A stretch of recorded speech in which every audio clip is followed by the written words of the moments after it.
Welcome to On the Bench. I'm your host for this episode, Brendan Sinone. My audio is going to be a little different because I'm recording outside. It's a pretty day out. I'm not going to be stuck inside. What do you guys want to talk about? Ball. Hi, Brett. How about them basketball?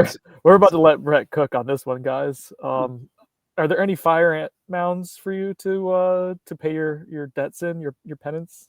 You made a promise. Sadly, no. Okay. I'm staying inside the rest of the day. That's probably safe for everyone, including the fire ants. All right, so as we get into this, shout out to our sponsors. Sorry, Colin. Both Chattanooga Whiskey and the Turner Group. We recorded a podcast this morning with laying out a plan that's going to go one of two directions, but there will be something. Well, the direction has been laid out, and it's an interesting choice. We're going to break it down, but Mike Norvell remains Florida State's head coach. Period. All right, let's pull out the statement here as we get into it. Also, this is our way of communicating with you guys other than social media because Amazon Web Services has just gotten destroyed and it's been down for like 6 hours. It includes our website. Amazon.com works. That's okay. Like, take care of everyone else first. You know what I'm saying? Anywho, let's get into it. FSU released a statement at 9:59 a.m. this morning. A lot of this is going to echo things that Chris reported earlier in the day, but below is a statement from Florida State Vice President and Director of Athletics, Michael Alford. I'm going to read this line by line, guys, sentence by sentence, but we're going to pause in between and try to make sense of what it actually means. What it do mean? What do it mean? Florida State benefits. Nope, 3, 2, 1. Florida State football benefits from unmatched passionate support from the entire FSU family, and the commitment to our football program is unwavering. Trying to soften the blow. You all care a ton. We care based on the amount of money we've thrown to fix this shit show, and we know you're pissed off, and you're about to get even angrier. It continues. There's more. It continues. We rightfully have high expectations in everything we do to represent Florida State in the manner that built our reputation as one of college football's best programs, cultivating an extraordinary group of supporters nationally and globally. Again, we know you guys are pissed off. We hear it. Again, we've thrown a ton into this place. Next, we embrace those expectations while also sharing the deep disappointment when results on the field are short of that standard. Again, we're pissed too. We know you guys are pissed. This is not acceptable. We're going to accept it. We're going to accept it because here's what comes next. As we continue to move forward this season, our comprehensive assessment of the football program will be completed at season's end. That means grin and bear it because you're watching this for another 6 games or 5 games, whatever it is. Meanwhile, we are fully committed to helping Coach Norvell and the 2025 Seminoles strongly rebound in the coming weeks. The end is near, is what they're trying to say, but you're all going to have to sit there and watch it play out for a little bit longer. That's Florida State's statement. No changes made as FSU is now 3-4 on the season. It's a 4-game losing streak, 0-4 in the ACC, a 1-11 in their last 12 ACC games. Is that right? Yep. They're 5-15 in their last total 20 games. Thank you, Cal. I don't want to talk about whether Mike Norvell should be fired or not. Like, the trust has been broken. The damage has been done. I'm at the point, guys, where like the frustration, the angst, whatever, it now shifts to administration. And I think they're aware, like they know that this is not going to be well received. I'm curious whether they understand how poorly it's going to be received from a majority of the fan base. There's been some damage control based on what some people are saying and outlets and other voices are trying to say, but I don't know how this can be viewed as an acceptable path to a program that says its intent is to operate at the highest level. They're telling us, guys, that they're probably making a change at the end of the season.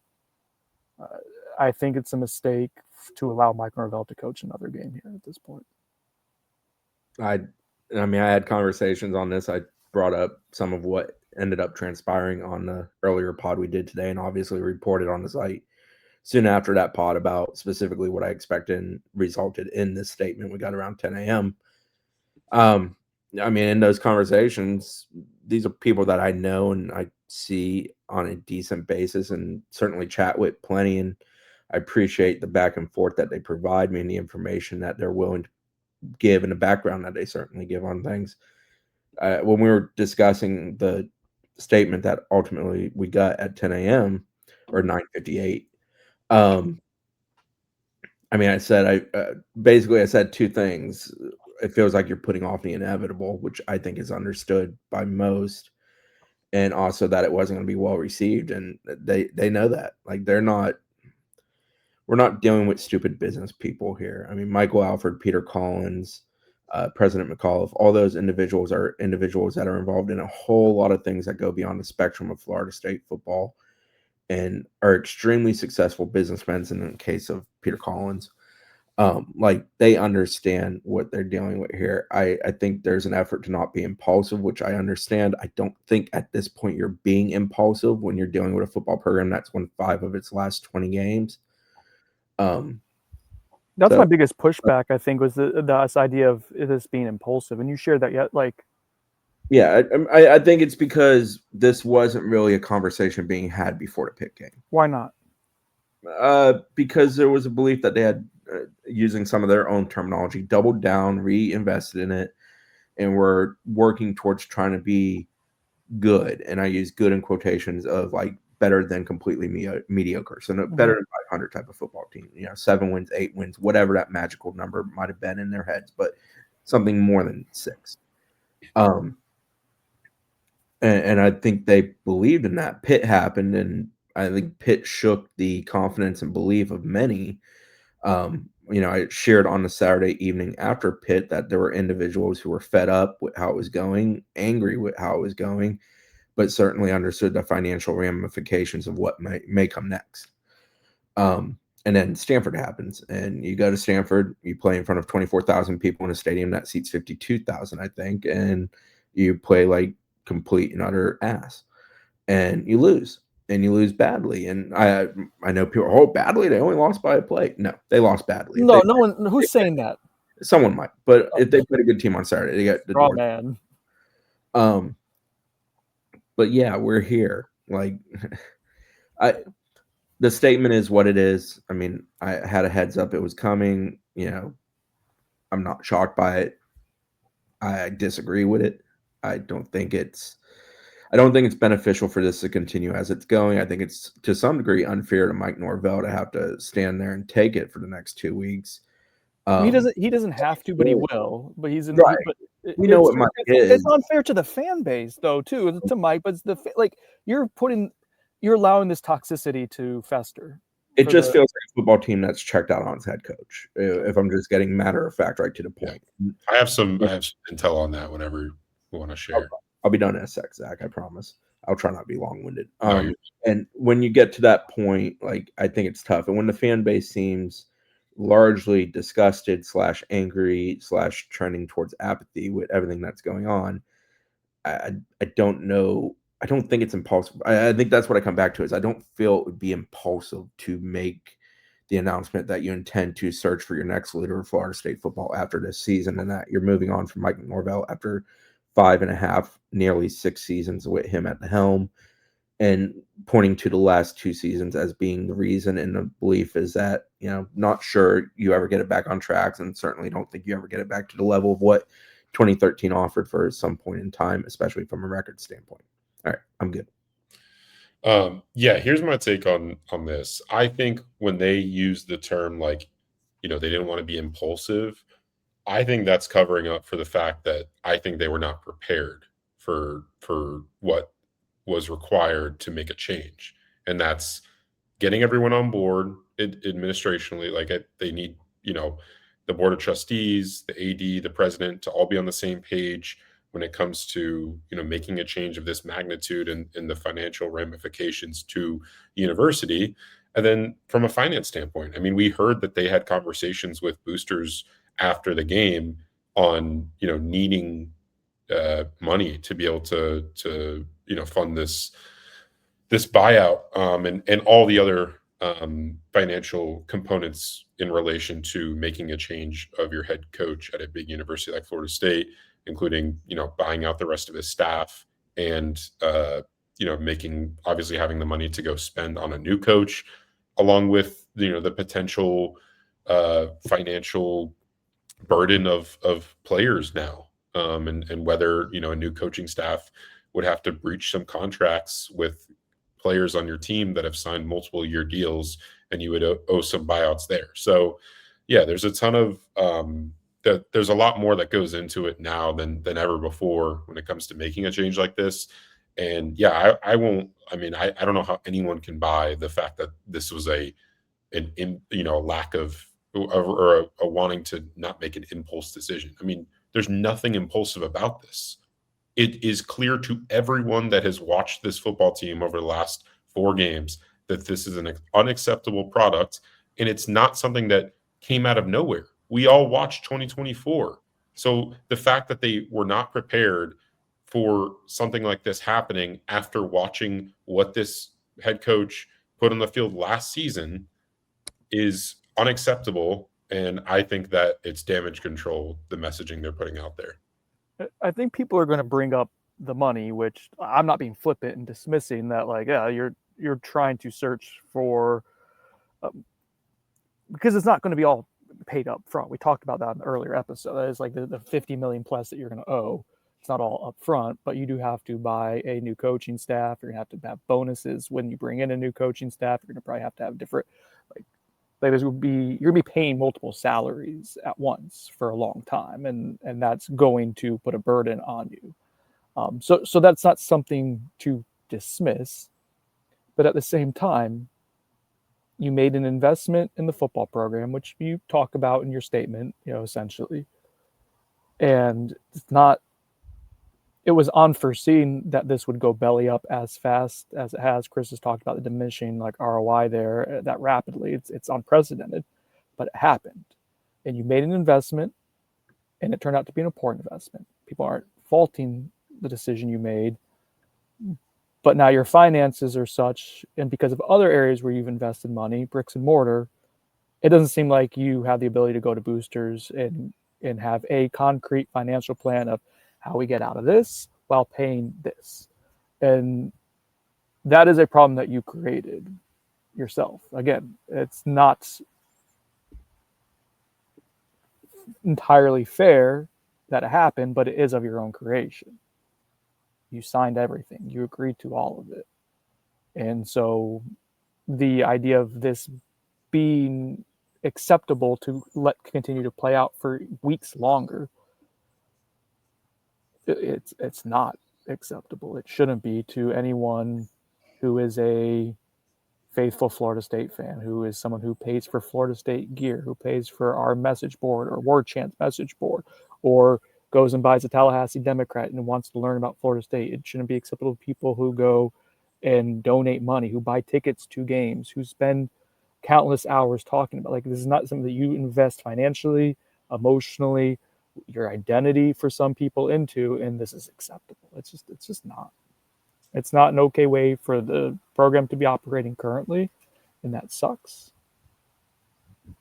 But now you have to remedy it, or you have to find people who can remedy it. And one thing that's been super enlightening to me is Brett, who's usually pretty stoic and calm in his anger during this. And I don't need you to go on a big rant, Brett, but I do want to bring in producer Brett to talk about his frustration as an FSU alum, as a fan who's been watching this unfold for the last year and a half. And you said it today, you feel almost crazy. Is this gaslighting? Are you being gaslit right now? I think we don't know the definition of gaslit at all at this point, but Yeah. I felt like I'm going completely insane over the last year and a half at this point. Even last year I was telling you guys, I'm out. And I get the money, but 2-10 is 2-10. What are we doing here? And now you're 3-4. And the thing I don't get is like you guys are saying about the impulse decision is coming off 2-10, you were going into a year where your opening game was against Alabama. Your 5th game was against Miami. You knew you were going to be heavy underdogs in both those games. Yes, you ended up beating Alabama, but you're telling me going into the year you didn't have a plan for this potentially to happen, for last year to happen again, potentially for another team to quit on this coach again. Like, I just don't get how there wasn't a plan going into the year, and then it doesn't even come up till Pitt. Like, why, when you lose at Virginia, does it not start? You shouldn't be losing at Virginia. It shouldn't just be normal to lose at Virginia, but it's become completely normal. I expected them to lose at Virginia. Honestly, like the whole week I was nervous about it going into it, thinking that a game before Miami on the road on a Friday night, FSU loses this game. That's what this program has become the last 8 years. I mean, to me, like, how much of this has been fun since they lost the game at Louisville against Lamar, like 63-20? How many good moments have there been as an FSU football fan since then? Like, it goes so far back. And at some point, it's not just this coach. It's just it's a whole university problem. And it felt like today it was like, we're trying to be a good business. We're not trying to be a legit competitive football program that is trying to return a good product to our consumers. We're just trying to run a good business, but we're in this spot because we haven't done good business to this point. You didn't have to extend your head coach to 2031. Yes, you had to give him a raise because Alabama was interested, but like, you didn't have to do it to 2031. Up until this point, you've acted like money is from Willy Wonka land and none of it matters, but all of a sudden the money matters. It makes no sense to me. Like, my whole family is FSU fans. Like, I went to FSU. My mom and dad went to FSU. My mom and dad are season ticket holders. They just don't go to games anymore. Like, what's the point? Like, there's no point in going. You just told your consumers there's no point. Like, none of this matters. You just told them that. Like, I don't get it. Can you see your shirt real quick? I was just gonna say that man just gave to Palace Saloons. I lived 15 minutes down the street. I thought he was going to say he lived in the Palace Saloon. Basically. And I lived right down the street from Palace. And it's like, these last 2 weeks, I have not cared a single bit about these football games or the result of them. Like, I did not care. I was watching 14 and 15-year-old high school baseball players during the Pitt game. I had the opportunity to leave the game. I didn't have to be there. But I decided to stay and watch 14 and 15-year-old high school baseball players over watching a Florida State football game. Like, I think some of this is a byproduct of Brett winning 2 national championships in a row in our college football dynasty. I think that's really what's happening. So used to really winning ball on the game. Yeah, that's exactly what's happening. So you're 5-14. 3 of those wins are against teams that are not real football teams. One of them is against Cal, who handed you the game by missing field goals and taking field goals the whole game instead of just trying to score on you. And the other game is a win over Alabama. Yo.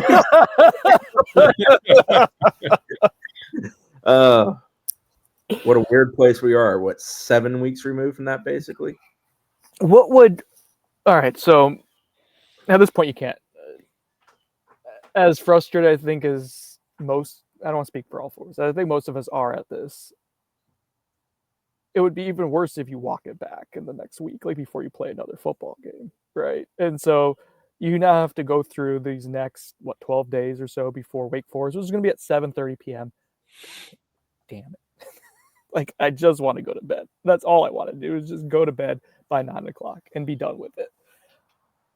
You have to go through this. It's going to be weird. It's going to be an awkward week. They're going to be unveiling the football only facility today.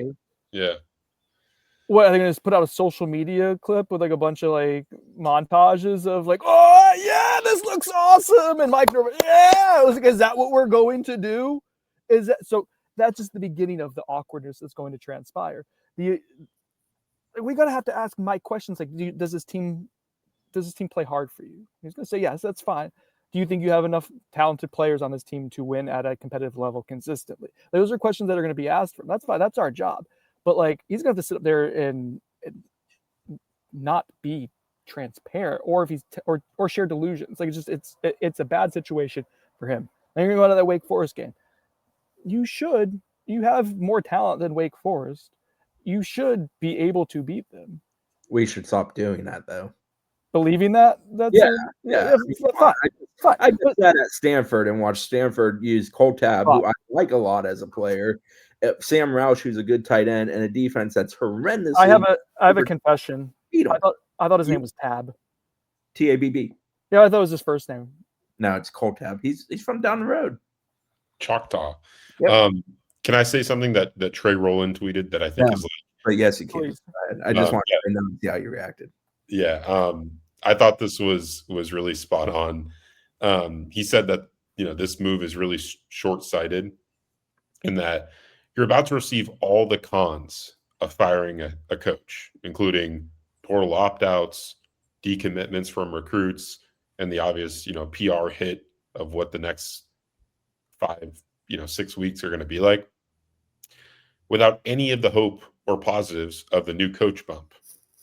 So in all reality, you just basically announced that you're likely going to fire your coach after the season, but you're not giving fans or any of the stakeholders in Florida State football the hope of like, oh, well, we have this new coach to look forward to.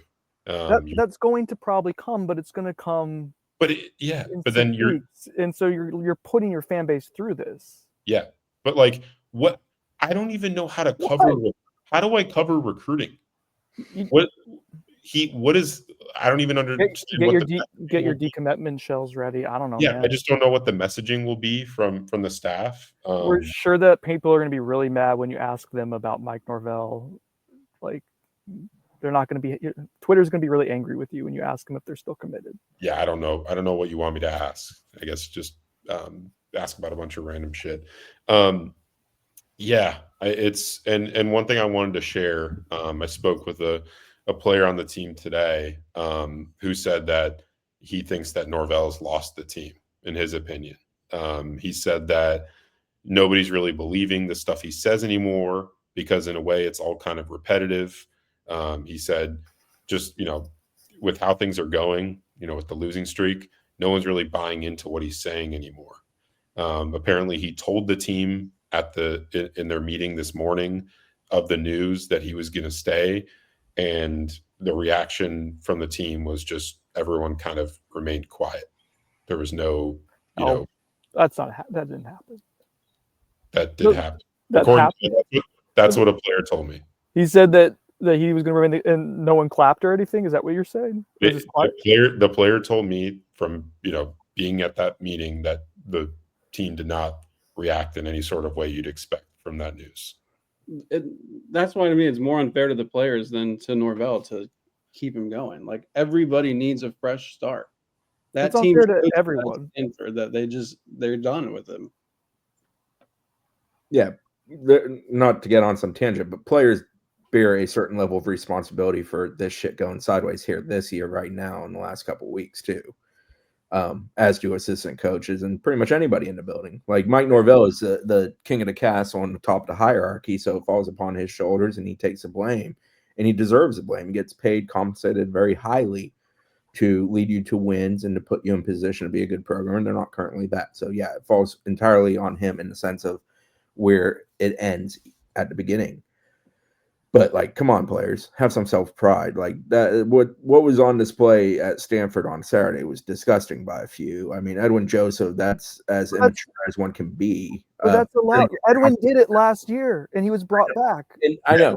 And there was talk of him improving from a maturity standpoint last year, and I do believe he did to some degree, just based on talking to him and conversations with other people. But he has reverted back to having those issues. They told us 2 years ago that Pat Payton had matured, and maybe he started, but all fell apart. And that's it. So the point here, Conrad Hussey was brought back for another season, and then it took him in a fight with the coach to get dismissed. It's like you fix some of that by recruiting the guy that can go play instead of that guy and put his. The point here is that yes, the players have not lived up to the standard, regardless of what Coach Norvell's messaging is of Florida State football.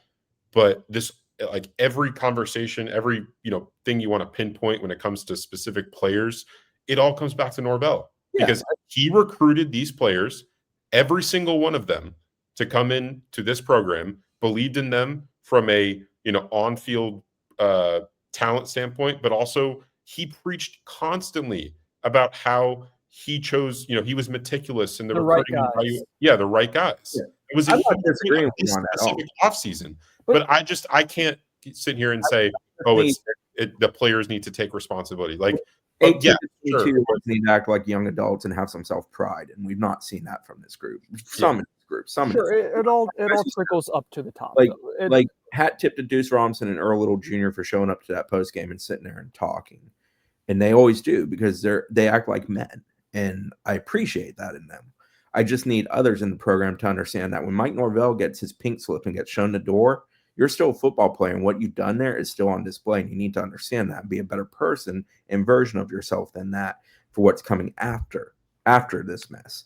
And I just wish players understood that. I think this day and age where players are getting paid like professionals, because they are vastly for the most part, they need to understand they need to act like professionals. You are certainly right that Mike Norvell has the hand picking of everybody on that team. And then when the team implodes and falls apart, it certainly comes back on him and the people that helped him put it together. My thing is, like, what kind of messaging does Norvell send to the rest of the team and the overall accountability measures taken by this coaching staff when he has that type of altercation with Edwin Joseph on the sideline of this game, which is not the first time, like we've talked about, that he's had a specific altercation with Edwin Joseph in public, and then allows him to continue to play in that game. Guys, you're both agreeing. Hey, you're both agreeing on the same. Who gives a shit? Like we're arguing.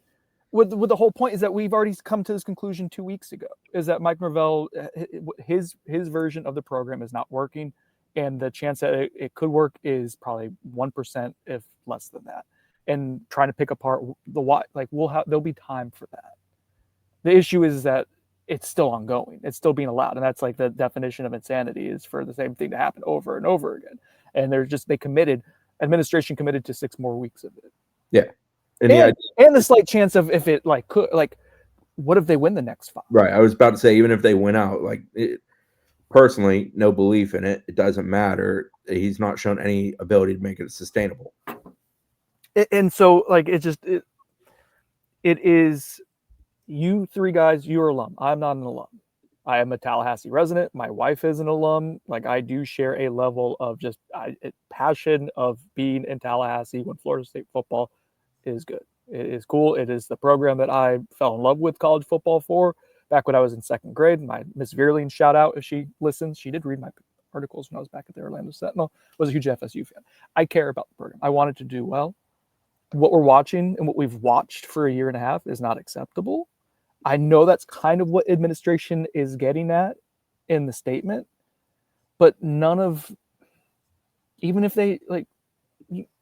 you don't have the money on hand, it's not. I don't understand the reasoning why this hasn't been done. I guess that's what I cannot fathom, is why this has not been done. There's not a good reason for it that's been explained to me. I've heard different reasoning for it. None of it makes sense. Do you not want to be in this coaching market? I get that, but then what are you going to do? Go into next season with Mike Norvell? Why are you going to wait to send the message? That's probably the weakest argument of them all, I think. None of it makes sense to me. The one thing that I can think of, and this is me connecting dots that makes sense, is you don't want the current administration to be the one making the next decision or a part of it. But who's making that decision to? The 3 people are President McCullough of the university, Peter Collins, the president of the board of trustees, and athletic director Michael Alford. Those are the 3 who have make these decisions. Football, everything with athletics. They're all involved to some level or another, and this is obviously the biggest one you would make. I don't think all 3 are in favor of keeping Mike Norvell for the remainder of the season. I don't believe that's a thing. I don't think it's all 3. I don't think it's unison, but they do have to have a unified front publicly. I don't know what the reasoning could be. It feels like such a slap in the face to the people who are the aforementioned, who they mentioned, passionate people of Florida State. I just don't know how you can rationalize putting that product on the field for another 5 games, another 6 weeks of waiting here and thinking that's okay. I don't get it.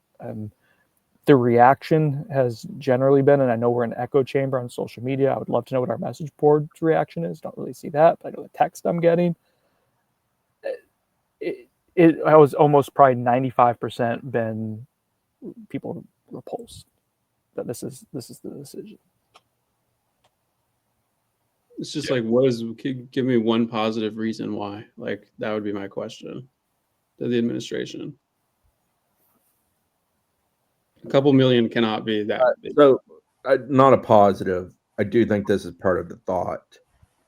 When you do dismiss a head coach at this point in a season, as Florida just did, for example, just to use them as an example, you then have to navigate the following, what would it be, roughly 6 to 7 weeks, essentially, of this roster, which in this day and age, because of the portal opening and paying for players and everything that comes with it, is more than it's ever been in the history of college football. And you just, in general, have to navigate the whole, unless you're hiring someone who's currently out of work, the whole going about hiring that person thing while they're still actively in a job, which can get a little weird. Sometimes doing that in a short span is easier than doing it in an extended span. But those are not reasons not to do it. I think those are things that are considered in this process. So whether you have an appropriate interim coach to kind of get you through the next. Yeah, basically, can the program be managed in an effective manner to just finish out the season with any kind of form of like decency? So I completely imploding upon itself. I did talk to a Florida source the last couple of days, and that was a big dilemma for them of why it got delayed maybe a couple weeks longer than people thought with Billy. Was who was the guy who got in trouble for punching or having an altercation? Jabbar Jalouk, the running backs.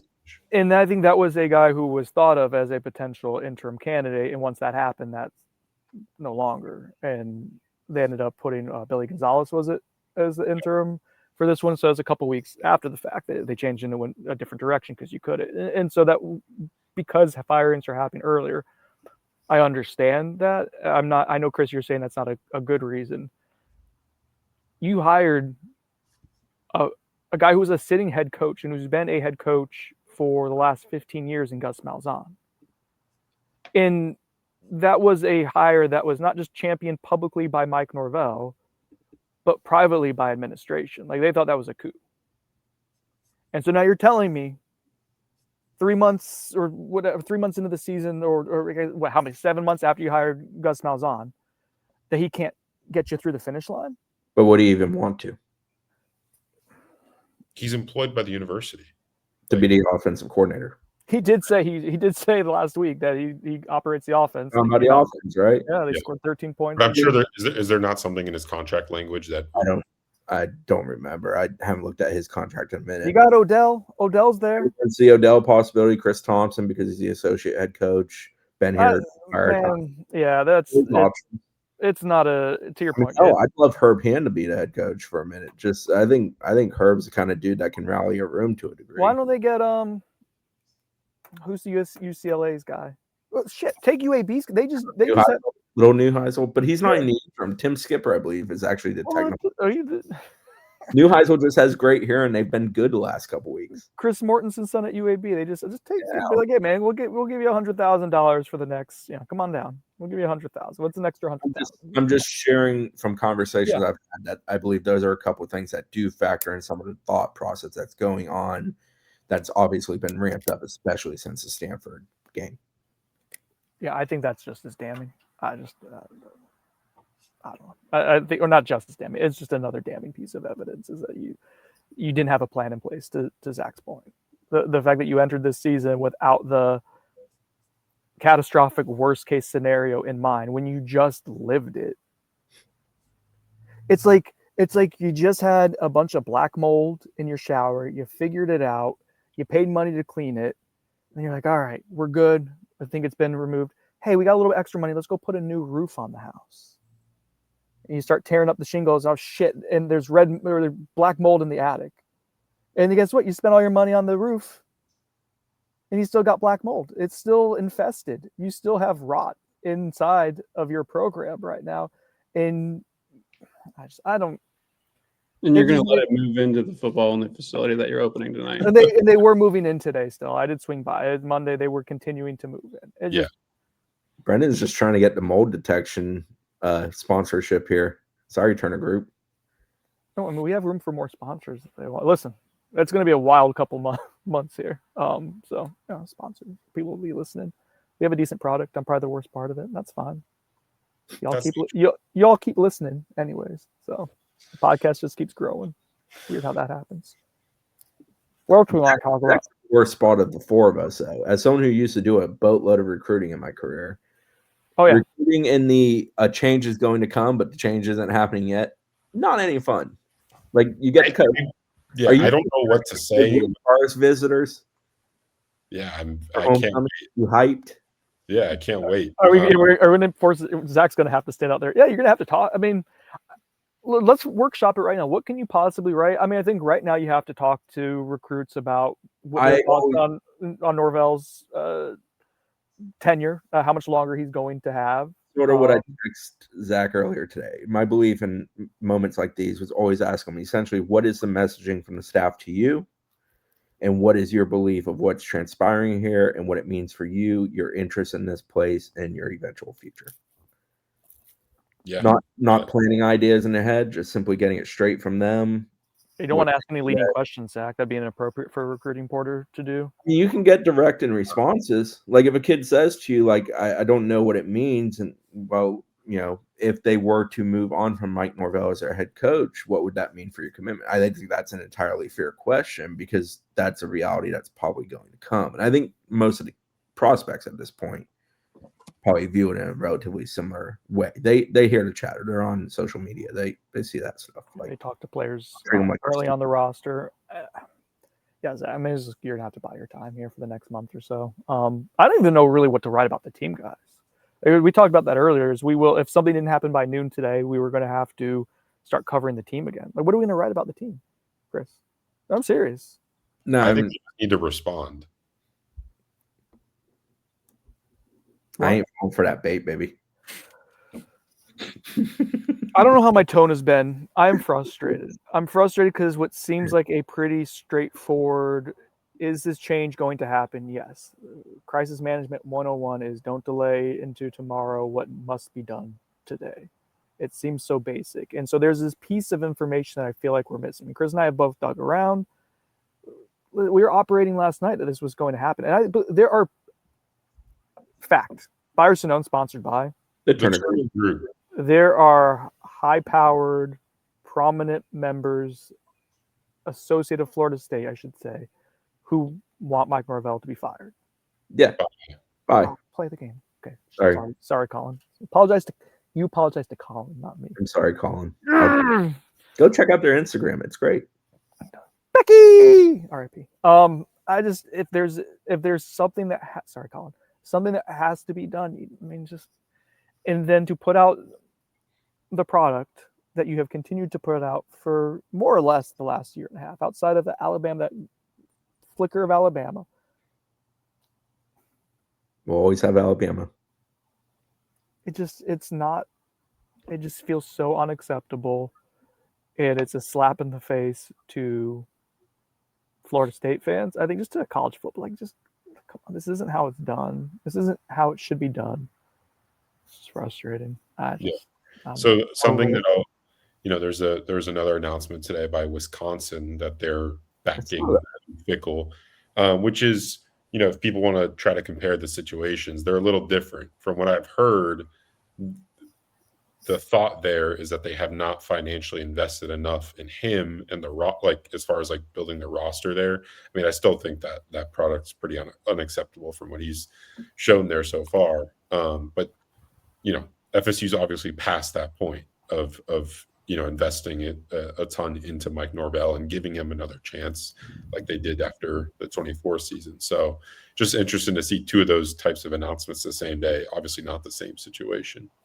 I've been critical of the way administration and specifically Michael Alford, and I've asked him about this before, and I don't feel like I've gotten answers that are satisfactory. That could be me being stubborn. But in regards to NIL and the way they view the salary cap and how that's going to be enforced moving forward. I think that ends up being a deterrent for you in the future in the coaching hire, unless you change your messaging some there.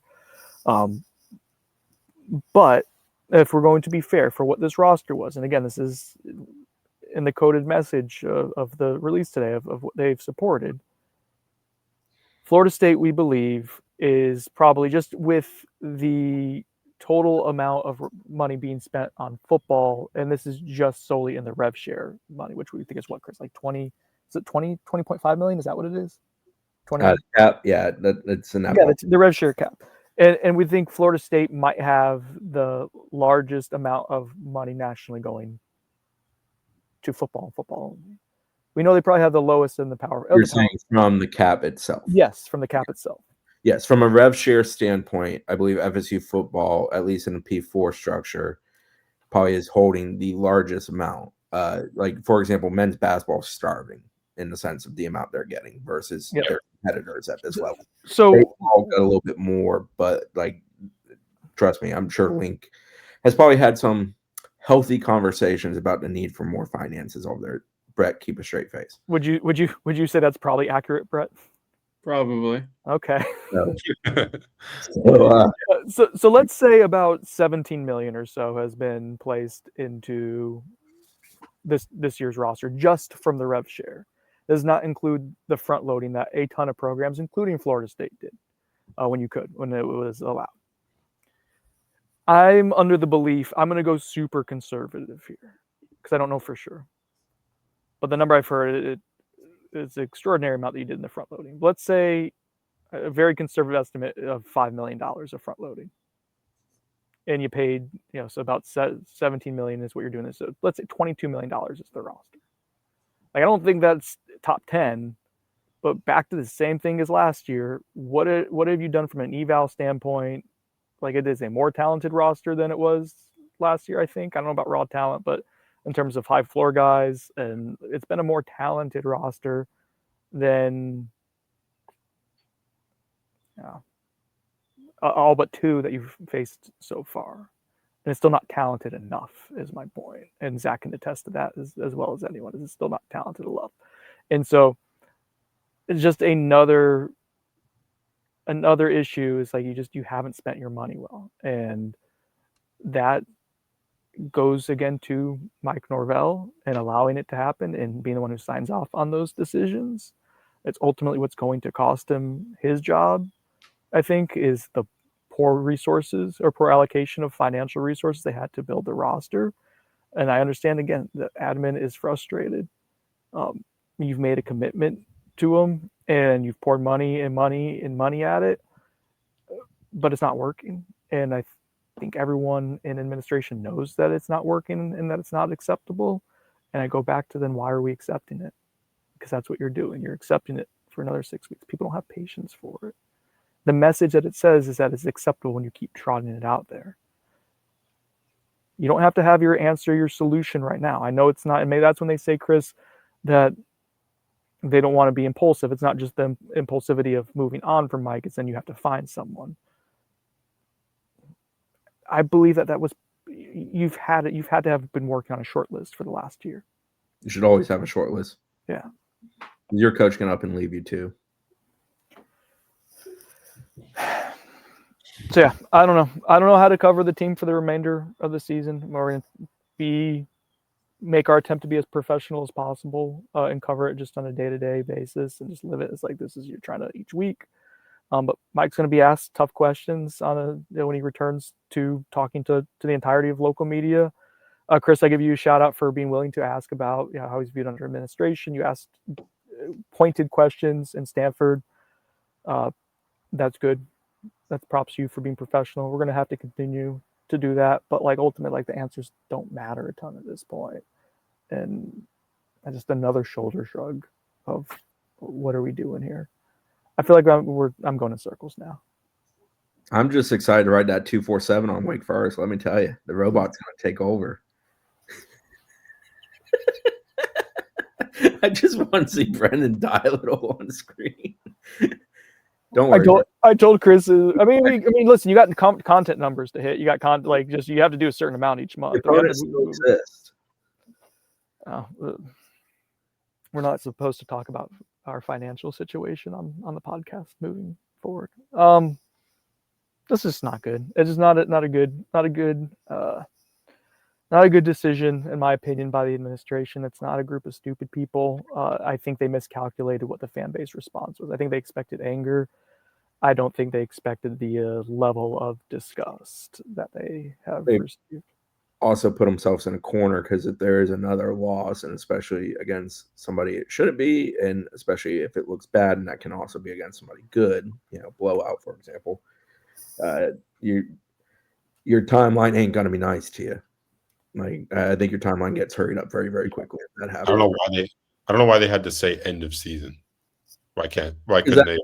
That is their intention. That's why they put it that way. But they didn't have to say that.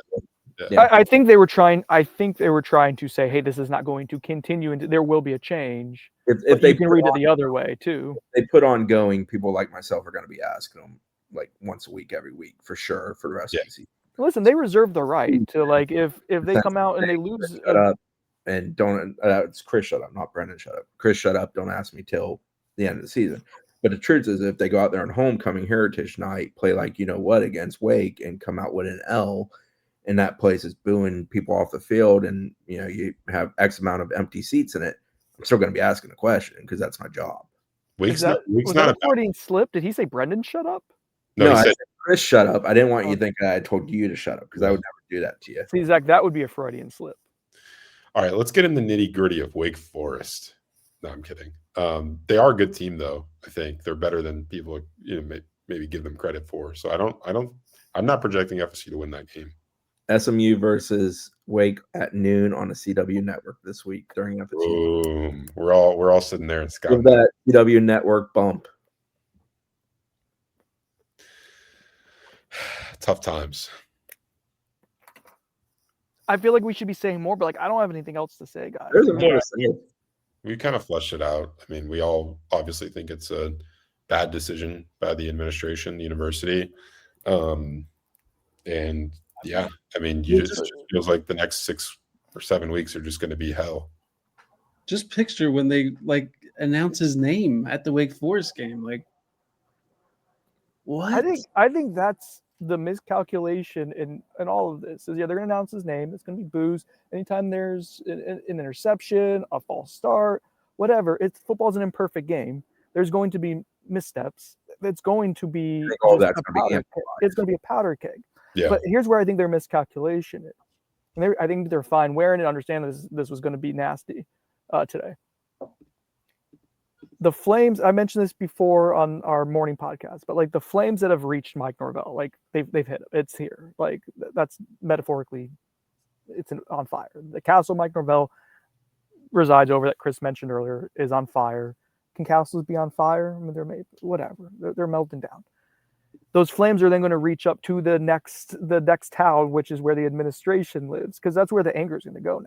You can't be angry no one's going to be angry at Mike on next Saturday. It's going to be more apathy and they'll be annoyed by it. There'll be people oh God, I can't win, lose, whatever. When there's bad, there are people. But if they come out and they look awful again, they're going to be mad at administration. And administration comes out and says, yeah, this isn't acceptable. It's done. You're still going to have saddled people with that experience of these 2 weeks where you're just what the hell are we even doing here? And maybe I'm being a prisoner of the moment, but I don't think people are going to forgive that this happened today. There's going to be a lot of angry people, rational people who are angry. I think it was a misstep. We all do. No need to belabor any further. For Chris Nee, for Zach Blossing, for producer Brett, thank you for making an appearance. I guess we'll talk to you guys later this week. I don't know.